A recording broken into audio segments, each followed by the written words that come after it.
Khurumzari mayam imoinugi mathelna taram noksari mayam ngasidi Thangjing Laphu Eronba yengminasi Laphu si yam hawani adubu haujikti Laphu si kuire thokidaba adu moina moirangdagi nahan leijarakpani aina Thangjing Laphu do kaino haujikandi khoigi lebaki rangsigi maramna changbasu yadabada haibada moina changba yaba mina yadana lawthoraga yoline hai aduna ngamu amaina fajana lawraga chamthoga thamme umroga tekpa ma aduga mangan mapunga tawraga mayam lonjarake Laphu Eronba chadaba yamna kuire aduna ngasidi Laphu fajana lontharake aduga hawai sinda makha thangi si thuna munabane ko magi mahi tarakpado mathaga thangagadi koi cheng jangba maina leibado do Eronba ni na yam namasing kamba bara lawudu so mahaw adum watpani adana ay yamna kamjaroi ani tang kamjage aduga phajana lontharake ngasidi aduga tokning kho adi kahuman aduga phakphai adumaina hapake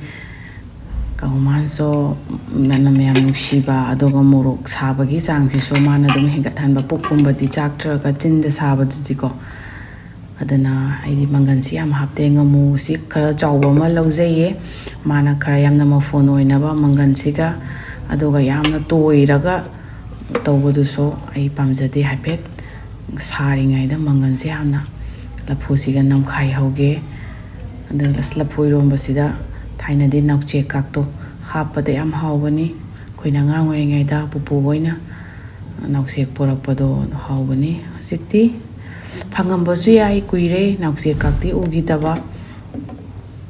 nana Laphu Eronba si phajana morok siga ngamu siga tot khai biraga mulaba matungda ngari se aina mako kai ka loi lokthoga tawgani na ngasidi tingkhang lokthopodo lokthogra roi ngari si su sawe nam khai ki khutna paibadi yam sai duga loijare tungning khongne phakphai ne kahuman ne chaire yam na hawe mayam Laphu se mayam su Laphu phajana irolaga chabiyo